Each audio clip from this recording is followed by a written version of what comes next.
Bonjour à toutes et à tous. Alors aujourd'hui, je voulais faire une vidéo pour faire suite à la vidéo du faux self du runner, dans laquelle j'expliquais que le faux self était nourri par les énergies tierces du runner. Parce que bon, on n'est pas sans ignorer que le runner a des énergies tierces, tout comme le chaser. Et c'est vrai que le runner, étant donné qu'il a un faux self, contrairement au chaser, qui peut aussi porter des masques, ça c'est comme tout le monde. Mais c'est vrai que le faux self du runner, surtout sur les parcours longs quand il est ancré, il a souvent été alimenté par des énergies tierces et principalement par une énergie tierce que moi j'appelle l'énergie tierce principale. Donc on aurait tendance à penser que ça soit les compagnes du runner, les compagnes actuelles, ces nouvelles rencontres. Or moi je pense que cette énergie tierce qui a du poids sur le runner, elle est antérieure à la rencontre avec le chaser. Donc, c'est-à-dire que c'est une énergie tierce qui gravite dans l'entourage du runner depuis plusieurs années et qui est installée dans la vie du runner.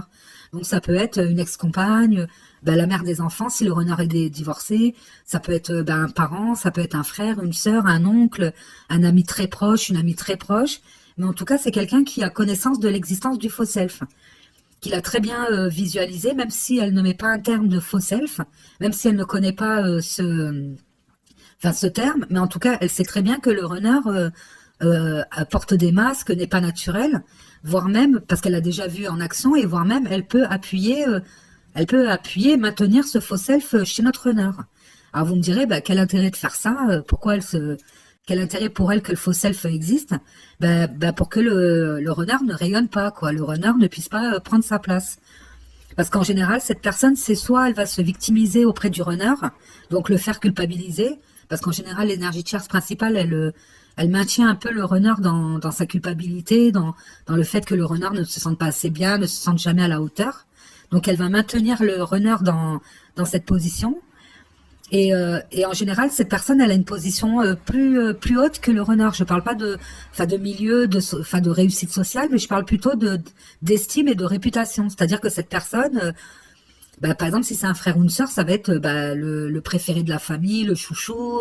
Si c'est un collègue de travail, c'est quelqu'un qui va être réputé pour être plus performant que le runner. Si c'est un ami d'enfance, c'est quelqu'un qui a mieux réussi sa vie, et cette personne, elle n'a pas d'intérêt à ce que le runner montre sa vraie personnalité et soit naturel. Parce qu'elle sait très bien que le runner, il a des propensions à être aimé, à être apprécié. Donc, ça crée un peu une certaine rivalité. Donc, le fait que son faux self prenne le dessus, sachant que le faux self est souvent toxique pour le runner et même parfois pour l'entourage, donc ça lui permet d'asseoir sa position et de dire, voilà, regarde, le runner, il a des comportements limites. Je vais aller lui parler. Voilà, c'est la personne qui va seconder, enfin, faire mine de seconder le runner, d'être toujours là pour lui, de vouloir l'aider. Enfin, c'est quelqu'un qui va prendre en charge en partie le runner. Donc, il va, en gros, s'immiscer dans sa vie, hein. Donc, cette personne, elle aura un poids important dans les décisions du runner. Donc, le runner, quand il a une décision à prendre, ça soit sentimentale, un achat, parce que le runner, il a un gros problème avec l'administratif et avec la gestion de l'argent, de ses comptes. Voilà, le runner, lui, il aime pas trop s'embarrasser avec les feuilles d'impôt, tout ça, donc il va avoir tendance à déléguer. Et c'est vrai que ça donne un pouvoir énorme sur l'entourage qui peut décider, par exemple, si le renard veut s'acheter un bolide, les personnes peuvent lui dire, non, il faut faire un crédit, tu te rends compte, il faut que la banque elle accepte, faut faire des papiers, tu vas pas faire ça, et puis imagine, il y a si, enfin voilà, vous voyez, donc, et pareil pour les rencontres amoureuses, c'est-à-dire que quand le renard rencontre quelqu'un, il va attendre d'avoir la validation de cette énergie tierce principale. Et l'énergie tierce principale, elle validera la relation qu'à condition que que la nouvelle compagne ou nouveau compagnon ne puisse pas faire rayonner le runner, que le runner ne soit pas suffisamment amoureux pour changer, pour montrer le meilleur de soi-même, parce que quand on est en couple avec quelqu'un, en général, on a envie que la personne, à moins qu'on soit toxique, on a envie que la personne, elle donne le meilleur de soi-même, on va la pousser pour qu'elle soit encore mieux, pour qu'elle soit bien. Donc l'énergie tierce principale va faire en sorte que le renard prenne quelqu'un soit qu'il n'aime pas vraiment, Donc une personne qui va quelque part, il va garder ses mauvaises habitudes parce que il n'aimera pas suffisamment pour faire des efforts, ou soit c'est une personne qui n'aura pas beaucoup de caractère, de personnalité, qui n'aura pas de pouvoir qui n'aura pas le dessus sur le runner. Enfin le dessus, je parle pas forcément négativement, mais qui n'aura pas un pouvoir sur le runner pour le faire changer et découvrir ce qui se cache en lui. Et d'ailleurs le runner quand il va parler s'il vient à parler de son chaser, à son énergie tierce principale, l'énergie tierce principale va se rendre compte que le runner est vraiment amoureux. Et elle va sentir que ça vibre, que là c'est différent, que là le runner il est emballé, il est emporté, il est émotionné, ça se ressent. Enfin, quand on parle de quelqu'un qu'on aime vraiment, il y a une émotion, il y a quelque chose. Hein. Et quand cette énergie tierce, ça va se rendre compte que le runner est vraiment amoureux, elle va essayer de le dissuader. Donc s'il y a une différence, bon moi je prends l'exemple des parcours longs parce que c'est le parcours dans lequel je suis. Si c'est par exemple un parcours long, si c'est un parcours long, elle va jouer sur la différence d'âge, sur sur le fait que les deux ne vivent pas au même endroit, que la personne ne vienne pas du même milieu social, ne soit pas de la même religion. Donc elle va appuyer sur ces différences en disant au renard, t'es sûr, attention, tu sais, elle est pas comme nous, fais attention, méfie-toi. Donc voilà, donc déjà elle va faire entrer des doutes dans la tête du runner. Et c'est fait exprès parce que, comme je vous ai dit, c'est pas dans son intérêt que le runner soit entre guillemets, dans les mains de quelqu'un d'autre. Hein. Donc voilà, ou au pire, parce que bon, c'est possible aussi, qu'elle accepte le chaser, elle dit voilà, moi je suis contente pour vous, il faut que tu me la présentes. Mais par contre, dès que les égos des deux jumeaux vont se réveiller et que ça va commencer à friter, forcément elle va prendre parti pour son runner, même si le runner a des comportements limites. Parce que, l'énergie tierce, c'est très bien que le runner peut être infect. Hein. Elle le sait, elle l'a déjà vu à l'œuvre, elle connaît son faux self, donc elle sait que le runner, il a des fois des comportements qui sont toxiques ou qui peut s'emballer pour tout, pour un oui ou pour un non. Donc elle le sait très bien. Et elle va pas dire au runner, tu sais, canalise-toi, regarde comment tu t'es comporté, t'as eu tort, faut pas te comporter comme ça. Au contraire, elle va dire, tu vois, voilà, il y a des différences et c'est pas étonnant, tu vois bien que ça peut pas coller. Enfin voilà, donc elle va faire en sorte que le couple ne tienne pas. Elle va tout de suite se mettre en rivalité avec le chaser d'office. Et sinon, le runner ne va pas parler de son chaser, en sachant que inconsciemment, il va savoir que cette énergie tierce ne va pas valider la relation. Donc et comme lui, il n'aime pas les conflits, il n'aime pas les débats, il déteste avec les personnes proches de lui. Entrer dans des conflits, autant il peut être en conflit avec des gens, mais quand c'est des gens qui sont proches de lui, et surtout cette énergie tierce qui a quand même une position entre guillemets supérieure à lui, qu'elle s'est donnée vis-à-vis de lui, donc quelque part il n'osera pas l'affronter, donc il n'en parlera pas, il dira pas voilà j'ai rencontré une personne, elle me plaît, je crois que je suis amoureux d'elle, non, il en parlera pas pour déjà pour protéger la relation qui pour lui est pure, parce que le runner il aime son chaser d'un amour pur, hein, c'est un amour moi, j'aime bien dire enfantin parce que c'est inconditionnel. Hein. Donc, pour ne pas salir la relation et pour ne pas faire d'histoire, il n'en parlera pas à sa tierce. Donc, voilà, ça restera une relation cachée et pas officielle en tout cas. Et c'est vrai que le runner, quand il va découvrir son faux self, il va se rendre compte que tous les choix qu'il a fait dans sa vie, les choix les plus importants, ils ont été dirigés par cette énergie tierce. Il va se rendre compte que ça soit de l'achat à la rencontre, à sa vie de couple, à tous les projets qu'il a fait ont été orientés par cette énergie tierce qui, sous couvert de faire le bien du runner. Hein. Donc voilà, c'est un peu une manipulation cachée sous un petit drap de bienveillance, hein, alors que à la base c'est dans les intérêts de la personne. Donc le runner, il va se rendre compte que la tierce, elle n'était pas si positive que ça dans sa vie. Et c'est vrai que la tierce, elle a tendance, par exemple, à confier les secrets du runner. Par exemple, si le runner se confie à elle, elle n'hésitera pas à aller répéter ce que le runner lui a dit. Et puis une fois que le runner sait que, par exemple, la tierce a été, par exemple, balancé certaines choses, elle va dire oui, mais parce que je m'inquiète pour toi, tu comprends, mais toujours, en fait, à le faire culpabiliser quelque part, à lui dire, c'est toi, c'est à cause de tes comportements, regarde, moi j'essaie de te défendre, de te protéger, et maintenant ça me retombe dessus. Vous voyez un peu le genre de personnage que ça peut être. Je pense qu'on a tous connu quelqu'un comme ça, qui qui se targue d'être bienveillant et puis finalement, qui nous met des petits pics dans le dos. Et après, attention, moi je fustige pas cette tierce-là. Hein.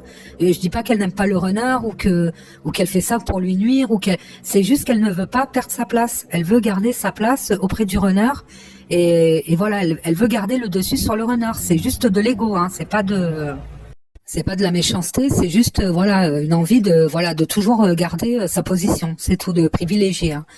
Et c'est vrai que si vous avez l'occasion de visiter la chaîne de Adeline Gardinier, qui a fait des vidéos sur le faux self du runner, elle l'explique, et moi je suis assez d'accord avec elle, que le faux self, c'est une énergie égotique, voire satanique. Hein. Elle dit que c'est vraiment du sombre. Hein. Puis de toute façon, le faux self du runner, si vous l'observez, c'est quelque chose de négatif. C'est l'opposé du runner, c'est le black and white. Hein. Ça n'a rien à voir, c'est vraiment le sombre. Et Adeline Gardinier elle explique très bien que il ne faut pas alimenter le faux self. C'est-à-dire que le faux self, il faut quand le runner commence à intégrer son faux self, il ne faut pas le calculer. Hein. Et moi, c'est ce que j'ai fait inconsciemment, comme je l'expliquais dans la vidéo précédente. Moi, le faux self, je ne lui ai jamais accordé d'importance. Dès que mon runner commençait à rentrer dans son faux self, je tournais les talons. Hein. Pour moi, il n'existait pas. Et quelque part, j'ai adopté une bonne posture, mais sans le savoir, parce que la preuve, mon runner ne l'a plus utilisé. Bon, il a pris la fuite, certes, mais avec moi, il n'a plus utilisé son faux self, sauf dans nos échanges par message. Mais là, c'est différent parce que, voilà, on est séparés par un écran, donc forcément, le faux self, là, c'est la fête. Hein. Et comme elle le dit que voilà, qu'il ne faut pas l'alimenter. Et les tierces, elles l'alimentent. Les tierces, elles lui ont permis de prendre une position, une assise auprès du chaser. Du runner, pardon. Et c'est vrai que le runner, c'est pour ça qu'il est persuadé que c'est une partie de sa personnalité, que le faux self, c'est lui, parce que quelque part, il a été validé par les énergies tierces, et surtout par cette énergie tierce principale qui fait partie de la vie du runner. Donc, dont la parole est parole d'évangile. Donc, vous voyez un peu le piège qui s'est refermé sur le runner. C'est comme, allez, je vais vous donner une image parce que c'est un peu mon style de donner des images. Mais par exemple, c'est comme un gamin, par exemple, qui est en face de vous, puis qui joue avec de l'eau, avec la boue, puis vous le regardez, puis il s'éclabousse, puis vous souriez, puis le gamin, alors là, il va s'en mettre de partout. Hein. C'est à partir du moment que vous l'avez regardé, le gamin, il va essayer de vous refaire rire, il va essayer de... Et en fait, il va finir, il sera rempli de boue, et puis voilà. Et que même à un moment donné, si vous êtes la mère, ça va plus être drôle, parce que forcément, vous allez vous dire, attendez, moi, je vais devoir le laver, je vais devoir laver les habits, il va m'en mettre de partout. Le faux self, c'est pareil. Si vous l'observez, si vous le laissez exister, si vous l'observez, en fait, il va s'expanser, il va exister, il va vivre, voilà, et il va intégrer le runner. Et le runner, c'est le problème qu'il a eu avec cette énergie tierce, c'est que elle a été pas au tout début, parce qu'à part si c'est quelqu'un de la famille qui l'a vu se développer dès l'enfance, mais en tout cas, elle l'a connu assez tôt, quand le faux self n'était pas encore ancré. Donc le faux self cette tierce, elle a rien fait pour empêcher. À aucun moment, la tierce ne va dire au runner, écoute, arrête de mentir, arrête de te comporter comme ça, t'es pas naturel, pourquoi tu fais ça? Non, elle ne remettra jamais le faux self en question. C'est incroyable, hein, mais incroyable, mais vrai. Donc voilà, donc il faut bien la repérer et la repérer, c'est-à-dire l'énergie tierce principale, mais ne pas la confronter. C'est-à-dire que si jamais vous dites à votre runner, écoute, moi j'ai vu le jeu de telle personne, de toute façon faites le test, vous verrez bien. Hein. Le runner, quand il vous parle de cette énergie tierce principale, c'est la personne, c'est l'intouchable. Hein. Donc si vous vous amusez à dire, regarde, tu sais, méfie-toi, cette personne, alors là, vous allez tout de suite être, comme déjà le runner, il prend les paroles du chaser pour des jugements. Ça lui pique dans sa blessure de rejet, donc il va penser que voilà, vous essayez de le manipuler. En fait, ça va se retourner contre vous, quoi. Donc il vaut mieux rien dire. Bon, moi à l'époque, je l'avais pas identifié comme tel, et puis même je me serais pas permis d'en parler. Mais moi, c'est vrai que mon runner, il m'en avait parlé de cette personne comme étant, la personne, sa sauveuse. Hein. Alors que mon runner, quand on s'est séparés, la rupture, elle a été très difficile même pour lui. Là, c'est là qu'il a sombré dans les addictions et là, il a vraiment sombré, mais dans des conduites vraiment dangereuses, dans les stupéfiants, dans les mauvaises fréquences. Là, il a tout cumulé. Hein. Je peux vous dire que il est encore en vie grâce à Dieu, parce que vraiment, je peux vous dire qu'il a frôlé soit la folie, soit la mort. Hein. Et lui, pendant cette période-là, il était chez l'énergie tierce principale. Et elle n'a pas réussi à voilà, endiguer le processus. C'est-à-dire que enfin, je dis pas qu'elle a rien fait pour l'arrêter, parce qu'attention, quand quelqu'un il est mal, je peux vous dire que c'est difficile, hein, c'est vraiment dur mais enfin, moi je me disais avec l'impact qu'elle a sur lui, avec le pouvoir qu'elle a sur lui, avec le respect qu'il a pour elle et la crainte, parce que le runner il craint les conflits avec cette personne. Ben, il a quand même réussi à plonger au plus mal, hein. C'est-à-dire quand je vous dis au plus mal, c'est internement et compagnie, hein. Donc, vous voyez. Et puis bon, après il y a eu d'autres choses que bon, je peux pas dévoiler ici, mais c'est vrai que, enfin voilà, hein, c'est incroyable. Et d'ailleurs cette personne-là, moi mon runner il m'en avait parlé et il me disait, bah tu sais, tu t'entendras bien avec elle, vous avez le même caractère. Et je me disais au fond, moi je sais que je m'entendrai pas avec cette personne, dans le sens où elle voit très bien mon runner, c'est les comportements de mon runner. Elle voit très bien que mon runner, il se noie, il surnage, il est à deux doigts de couler. Et si elle n'est pas capable de le soutenir et de l'empêcher de couler suffisamment, et ça c'est avant la rupture, je me disais, ben je vois pas, enfin je sais pas comment expliquer. Je me disais, mais à quoi elle sert? À quoi elle sert en fait? Enfin à quoi elle sert? Parce que bon, enfin elle est censée, voilà, maintenir mon runner sur la bonne voie, mais bon là je vois que elle fait pas grand chose quoi. Et ça c'était avant la séparation. C'est quand je voyais mon runner ben, quand je vous expliquais qu'il avait des maux de tête, des maux de ventre, qu'il se sentait pas bien, que son faux self, ben, il pouvait plus l'utiliser, donc il était un peu perdu. Ben, à cette période-là, il s'était déjà beaucoup rapproché d'elle. Bon, il était déjà proche d'elle, mais là ça a été vraiment et pourtant ben, ça n'a pas empêché que mon runner il plonge totalement. Donc, vous voyez, moi, je me suis posé des questions. Donc, je me suis toujours dit, je ne m'entendrai pas avec elle. C'est pas possible parce que moi, j'ai eu déjà en charge des personnes à problème, donc des membres de ma famille, et je peux vous dire que, enfin, moi, ils ont pas coulé totalement, hein. Ils ont plongé, oui, ils ont trempé l'orteil, mais ils ont pas été plus loin. C'est-à-dire que j'ai réussi à les ressortir avant, et je suis pas quelqu'un attention, hein, je suis pas psychologue, je suis pas un monstre, je suis pas quelqu'un, mais quand même, quand je connais bien suffisamment une personne et quand je suis attachée à quelqu'un, je peux vous dire que je sais trouver les mots, je sais comment prendre la personne. Et cette énergie tierce là, principale, elle n'a pas empêché mon renard de couler, elle n'a pas empêché non plus de partir, hein. Donc, vous voyez, de quitter la France d'aller faire sa vie ailleurs. Donc, quelque part. Et puis bon, je pense qu'il a voulu peut-être aussi s'extraire de ce milieu-là, hein. Quelque part, il a dû se sentir aussi étouffé pour qu'il fuit, parce que c'est une fuite, hein, quelque part qu'il a fait de partir à plusieurs milliers de kilomètres, c'est que quelque part, il n'était pas aussi bien que ça. Donc, à mon avis, ça a commencé à le titiller.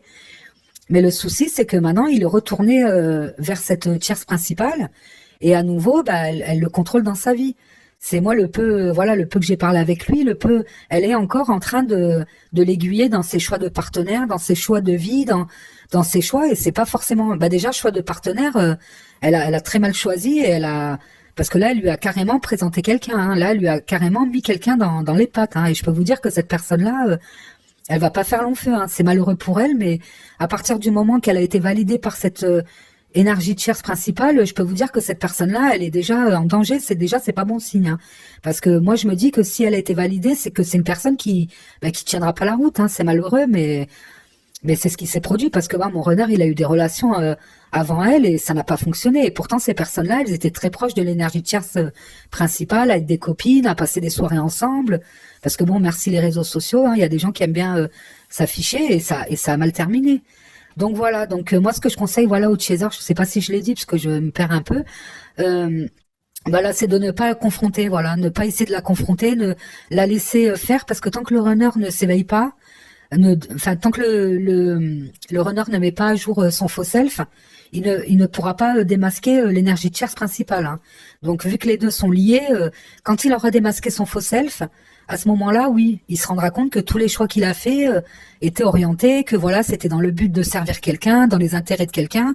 Il se rendra compte que il a été lésé énormément, qu'on lui a pas laissé s'expanser, qu'on aurait pu lui laisser une place et qu'on lui a pas laissé et là il va se sentir trahi, il va se sentir mal, hein. Et je peux vous dire que ça c'est ce qui va plus le blesser. Je vous dis honnêtement, c'est ce qui, de son entourage proche, c'est ce qui va plus le blesser. Avec le fait d'avoir blessé son chaser, c'est le fait d'avoir été manipulé et que ce faux self, il a été considéré finalement par des gens qui l'estimaient comme des gens de confiance. Donc voilà, ça prend du temps et voilà quoi. Donc il faut être patient, il faut rien dire et puis il faut laisser voilà le runner faire ce qu'il a à faire dans la matière et voilà. Donc je vous dis à très bientôt et une bonne soirée, une bonne fin de journée. Au revoir.